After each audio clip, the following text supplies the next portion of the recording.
fight? Where's the stairs at? Straight up here? No. Oh, I'm going to go to stairs. Let me stairs. They said kicking be fun. They lied. Can I sit down? Yeah, you can sit down. Okay, cool. Coming to you live from California. San Diego.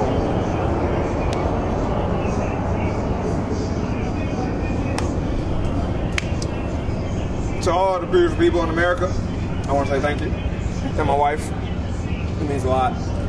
CJ, I'll see you in like 3 months. That's my unborn child, if you didn't know. All right, so Corey pulled off victory over a top 5 ranked guy. But when you were standing there, were you at all worried about the decision? When they said all 3 calls unanimous, Jessica, I felt I lost the first round. I will give Ilir that. He definitely took it to me in the first round. He had a really good game plan. They caught me with my head going off the wrong way. So when they said the winner about all 3 judges say the same thing, my heart just dropped. You know, I thought for sure I won the second and third. But when they said I won the first, second, and third, that was definitely a great feeling. Corey, you limped up over here. What's up with your leg, your foot? What's going on? That motherfucker kick hard. Excuse my language, mama. I forgot. Every time I cuss, my mom get mad at me. But yeah, he kicks hard. You know, those leg kicks. And he wasn't kicking in the leg. Like, no, he's doing those calf kicks you hear about. That was my first time ever getting calf kicked. And I don't want to get calf kicked again. Put it that way. Dominic said in the commentary, after you took 2 of those, he said, if he takes 1 more, I don't think he can move his leg. Did you feel like you were just maybe 1 good kick away from like... If you saw my fight with Gian Vellante, you would have saw I took 31 leg kicks and kept going all the way till I got knocked out with 45 seconds left. I'm the type where it don't matter if I'm hurt, you're going to have to kill me. I'm not going to stop for an injury. You know, I would have faked it till I made it. And, you know, if he would have got me, that would have been it. But it wouldn't have been because of my leg. He would have never knew I was hurt from that. And he hit you with some bombs. I mean, he knocked out your mouth guard, it looks like, as well. I mean, were any of those shots that, you know, made you see stars for a while? The uppercut. That uppercut, he knocked my mouthpiece out. He did catch me. Caught me on my chin and caught my mouth, like my teeth, and shattered my chin. But my mouthpiece went. It rocked me a little bit, but once I got up, backed up, and he gave me space, I was able to clear up and try to find my mouth guard. So what was the change between the first and second round? Because it truly seemed like a very noticeable momentum shift. Because that uppercut. You know, I realized he was waiting for me to take my head off. Everything he was throwing was a rear uppercut or with the right hand. He was just going rear uppercut or a rear short hook trying to catch my head because he knows I shoot with my head to the right, which is great for him and his coaches. He figured it out. He stopped my shots that way. He came with uppercuts and hooks. I don't know why I can't get these hiccups. I'm sorry. But when I realized that he was catching that, it was like no more head off. You know, we just got to stand and bang, and hopefully, if I get the takedown, it's going to be because he over punches and I level change and get underneath. So where does this push you in the division? You beat Latifi, number 5, I believe. Where are you now? You would think I at least go number 5, but we never know. Last time I beat the number 3 ranked guy and they put me in 6th. Now I'm ranked 10th and I haven't even lost. You know, it's kind of weird. They don't respect me. I guess it's because I'm not knocking guys out, I'm not choking guys out, whatever it is, but I'm winning. When you say they don't respect you, I don't know who's in charge of the rankings, but whoever's in charge of the ranking, y'all don't respect me. You know, whether it's the UFC, whether it's some no Joes, some average Joes, whatever it is, if it's you guys, whoever, when you hear, hey, you can keep dissing me, I'm still here. 13 fights deep in 4 years. I got just as many. The only person that have more fights than me in the 205 division is John Jones of OSP. And everybody else has been in the UFC for 8 and 7 years, and I've only been here 4 years, and I got 13 fights. I'm now 9-4. I've never turned down a fight. They called me on 2 weeks' notice to fight Jan Blachowicz. I took that. They called me on a week notice to fight Fabio Maldonado on my 3rd fight. I took that. Anytime my manager called me, I say, send me a contract. You know, and they keep dogging me out because I'm not getting finishes. That's okay. And if people say, oh, Corey is 2-2 in his last 4 fights or whatever. Corey also fought 4 times in the last year when it was the who gonna get the title shot. Gustafsson fought 4 times in the last 5 years. You know, people don't think about that stuff. I got 14 or 13 fights now in 4 years. These guys have been fighting 7 years and don't have that many fights. You know, I'm fighting consistently. I'm in the gym at all times. Dana White called me when I healed up and said, yo, it's an opportunity. If my son wasn't being born, I didn't have to be there, I would be there. But they don't respect that. You know, they just see the losses. A bunch of casual fans running their mouth on Twitter and making it say, oh, Corey will get stumped out. Ilir Latifi is going to be too much for Corey. Glover Teixeira is going to be too much for Corey. They're going to knock him out. Yeah, I've been knocked out 3 times. That's okay. But guess what? I'm out there. What are you doing? I'm going to show up every time. What are you doing? If I came to your house right now and said, square up, are you going to step outside or are you going to close the door? Because I know one thing. You ever call my name, I'm going to be there. I'm like the candy man. You save me 3 times, I'm popping up. Let's get it.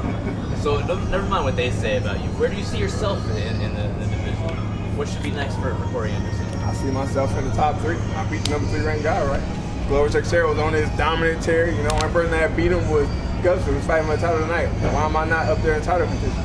He finished him in the 4th or the 5th round. You know, I dominated him for 3 rounds. It wasn't even close.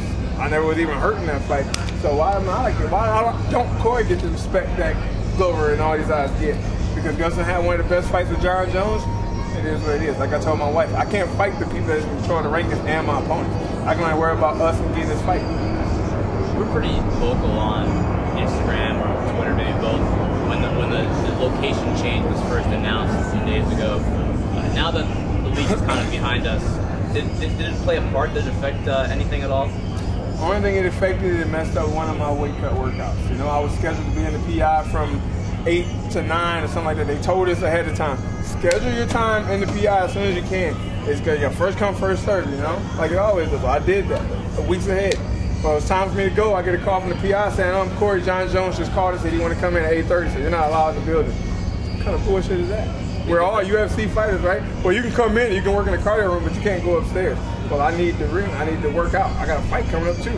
I'm the type, I do not curse at other adults, you know. I don't go off on anybody. I'm pretty cool, calm, collected. But that was the first time in my career I've ever went off on a UFC employee.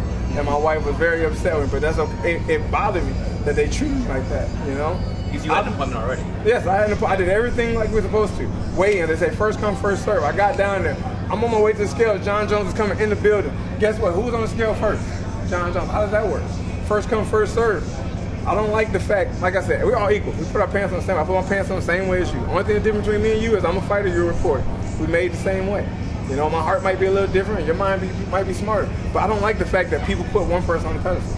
You know? Which day was that? Was that earlier this week at the PI? This is in Vegas, before we left Vegas. I was like Wednesday or whatever. Okay. You know, I'm strict to a schedule. My training schedule, if I got something set, that's where I am. I tell my coaches, my wife, know, you come to my house every day, I got 3 bags, I train 3 times a day, set up everything, I'm ready to go. My meals, my shakes, everything ready to go. When they did that, it kind of threw me off. I don't like being the person that's like in the blind trying to figure out what's next. I like to have a schedule set. And the fact they did that, that let me know, like, they really don't, if you're not one of these top guys selling tickets, it really doesn't matter.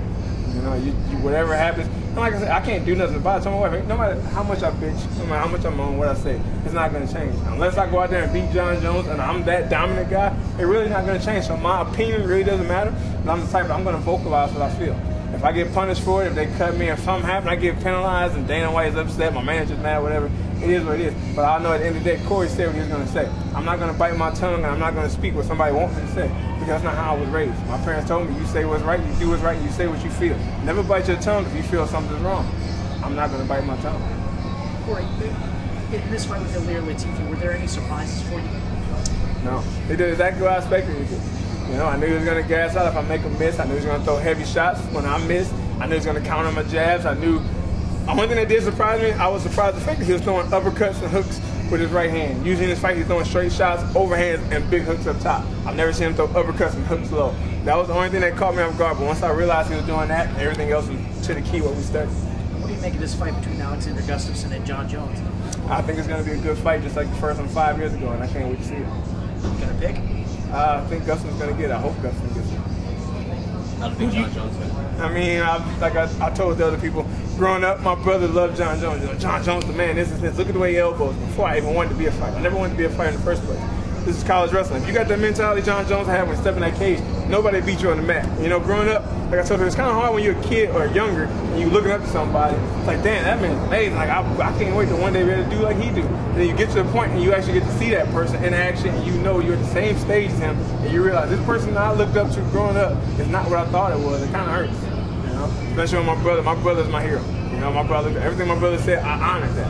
And he told me to study John Jones. My dad said study John Jones. We watching film. I still study his film because you can't take away from what he does.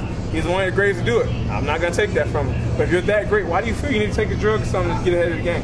If you're that good, let's see what you got naturally. Can we see if you got it? You know, we'll never know how good he is because every time now this is size round, something pops up. And they'll try to say, oh, it wasn't from this fight. I don't believe it. It is what it is. There was some controversy on the first fight. Who'd you think won the first fight? Oh, to be honest, I didn't even get to watch the whole fight. I never watched it straight through. But when you watch the highlights and whatnot, I do feel Gustafsson won it. You know, I watched it, but I never sat there like fully locked in, studying, taking notes like I do in my fights. You know, I take notes and I could go back and count punches and kicks, this and this. I never really got to do that with that fight. It was just so intense. I'm always into it, but I have to go back and count punches and stuff to say. You're saying something about my brother. Final question before? Well, final question. Who else got something? Okay. Thank you very much. Thank you, guys. Thank you. Appreciate it, man. Congrats. Oh, this is going to be more.